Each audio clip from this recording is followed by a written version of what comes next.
ಮಹೋನ್ನತದಲ್ಲಿ ದೇವರಿಗೆ ಮಹಿಮೆ ಸಲ್ಲಲಿ. ಆಮೆನ್. ಪವಿತ್ರ ಬಲಿಪೂಜೆಯ ದೈವವಾಕ್ಯ ಜುಲೈ 22 ಸೋಮವಾರ, ಸಾಧಾರಣ ಕಾಲದ 16ನೆಯ ವಾರ. ಪರಮಗೀತೆಯಿಂದ ವಾಚನ. ನನ್ನನ್ನಲ್ಲೇ ಇಂತೆನ್ನುತ್ತಾಳೆ, ನನ್ನ ಪ್ರಾಣಕಾಂತನನ್ನು ರಾತ್ರಿಯೆಲ್ಲ ಹುಡುಕಿದೆ, ಹಾಸಿಗೆಯ ಮೇಲೆ ಹಾತೊರೆದೆ, ಹುಡುಕಿ ಹುಡುಕಿ ಸಿಗಲಾರದೆ ಬೇಸತ್ತೆ. ಎದ್ದು ಊರೆಲ್ಲ ಅಲೆದಾಡಿದೆ, ಬೀದಿಗಳಲ್ಲಿ ಚೌಕಗಳಲ್ಲಿ ಹುಡುಕಾಡಿದೆ, ಹುಡುಕಿ ಹುಡುಕಿ ಸಿಗಲಾರದೆ ಬೇಸತ್ತೆ. ಊರಲ್ಲಿ ತಿರುಗುವ ಪಹರೆಯವರ ಕೈಗೆ ಸಿಕ್ಕಿಬಿದ್ದೆ. ನನ್ನ ಪ್ರಾಣಕಾಂತನನ್ನು ಕಂಡಿರ ವಿಚಾರಿದೆ, ಅವರನ್ನು ಬಿಟ್ಟು ತುಸು ಹೊತ್ತಿನಲ್ಲೇ ನನ್ನ ಪ್ರಾಣಕಾಂತನನ್ನು ಕಂಡುಕೊಂಡೆ. ಪ್ರಭುವಿನ ವಾಕ್ಯ. ದೇವರಿಗೆ ಕೃತಜ್ಞತೆ ಸಲ್ಲಲಿ. ಶ್ಲೋಕ.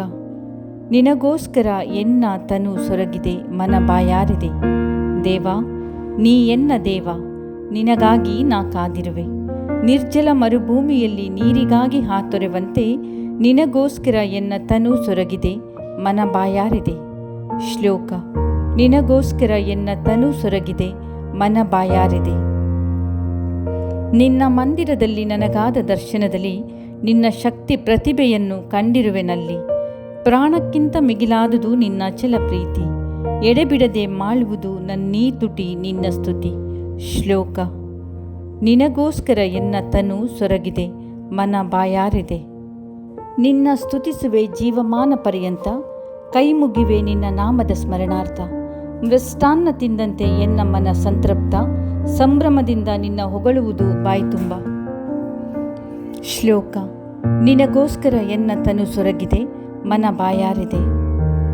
ನನಗೆ ನೀನು ನಿರಂತರದ ಸಹಾಯಕ, ನಿನ್ನ ರೆಕ್ಕೆಗಳಡಿ ನಾ ಸುಖಿಗಾಯಕ. ನನ್ನಾತ್ಮ ನಿನಗಾತುಕೊಂಡಿದೆ, ನಿನ್ನ ಬಲಗೈ ನನಗಿಂಬಾಗಿದೆ. ಶ್ಲೋಕ. ನಿನಗೋಸ್ಕರ ಎನ್ನ ತನು ಸೊರಗಿದೆ, ಮನ ಬಾಯಾರಿದೆ. ಘೋಷಣೆ. Hallelujah, hallelujah.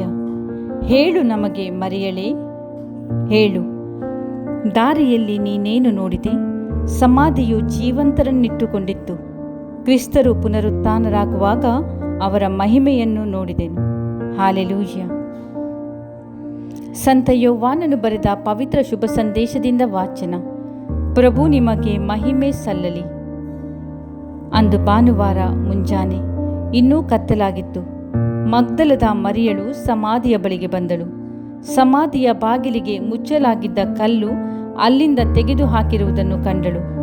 ಆಗ ಆಕೆ ಸಿಮೋನ ಪೇತ್ರನ ಮತ್ತು ಯೇಸುವಿಗೆ ಆಪ್ತನಾಗಿದ್ದ ಇನ್ನೊಬ್ಬ ಶಿಷ್ಯನ ಬಳಿಗೆ ಓಡಿ ಬಂದು, ಪ್ರಭುವನ್ನು ಸಮಾಧಿಯೊಳಗಿಂದ ತೆಗೆದುಕೊಂಡು ಹೋಗಿಬಿಟ್ಟಿದ್ದಾರೆ, ಅವರನ್ನು ಎಲ್ಲಿ ಇಟ್ಟಿದ್ದಾರೋ ಗೊತ್ತಿಲ್ಲ ಎಂದು ಹೇಳಿದಳು.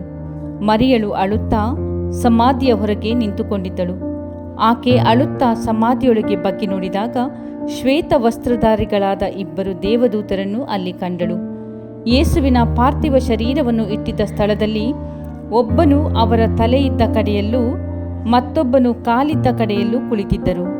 ಅವರು ಆಕೆಯನ್ನು, ಏಕಮ್ಮ ಅಳುತ್ತಿರುವೆ ಎಂದು ಕೇಳಿದರು. ನನ್ನ ಪ್ರಭುವನ್ನು ತೆಗೆದುಕೊಂಡು ಹೋಗಿಬಿಟ್ಟಿದ್ದಾರೆ, ಎಲ್ಲಿ ಇಟ್ಟಿದ್ದಾರೋ ತಿಳಿಯದು ಎಂದಳು. ಹಾಗೆ ಹೇಳಿ ಹಿಂದಕ್ಕೆ ತಿರುಗಿದಾಗ ಅಲ್ಲೇ ಯೇಸು ನಿಂತಿರುವುದು ಆಕೆಗೆ ಕಾಣಿಸಿತು. ಆದರೆ ಯೇಸುವೇ ಅವರೆಂದು ಆಕೆಗೆ ತಿಳಿಯಲಿಲ್ಲ.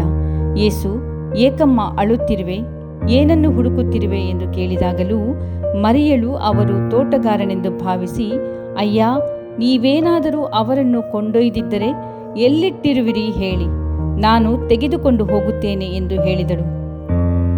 ಆಗ ಯೇಸು ಮರಿಯಾ ಎಂದು ಹೆಸರಿಡಿದು ಕರೆದರು. ಆಕೆ ಹಿಂದಿರುಗಿ ನೋಡಿ ರಬ್ಬೋನಿ ಎಂದಳು. ಯಹೂದ್ಯರ ಭಾಷೆಯಲ್ಲಿ ಹಾಗೆಂದರೆ ಗುರುದೇವ ಎಂದರ್ಥ. ಯೇಸು ಆಕೆಗೆ, ನನ್ನನ್ನು ಹಿಡಿದುಕೊಂಡಿರಬೇಡ, ನಾನು ಇನ್ನೂ ಪಿತನ ಬಳಿಗೆ ಏರಿ ಹೋಗಿಲ್ಲ. ನೀನು ನನ್ನ ಸಹೋದರರ ಬಳಿಗೆ ಹೋಗಿ, ನನ್ನ ಪಿತನೂ ನಿಮ್ಮ ಪಿತನೂ ನನ್ನ ದೇವರು ನಿಮ್ಮ ದೇವರು ಆಗಿರುವಾತನಲ್ಲಿಗೆ ನಾನು ಏರಿ ಹೋಗುತ್ತೇನೆಂದು ತಿಳಿಸು ಎಂದು ಹೇಳಿದರು. ಮಗ್ದಲದ ಮರಿಯಳು ಶಿಷ್ಯರ ಬಳಿಗೆ ಬಂದು, ನಾನು ಪ್ರಭುವನ್ನು ಕಂಡೆ, ಅವರು ಹೀಗೆಲ್ಲ ಹೇಳಿದರು ಎಂದು ತಿಳಿಸಿದಳು. ಪ್ರಭು ಕ್ರಿಸ್ತರ ಶುಭ ಸಂದೇಶ. ಕ್ರಿಸ್ತರೇ ನಿಮಗೆ ಸ್ತುತಿ ಸಲ್ಲಲಿ. ಆಮೆನ್.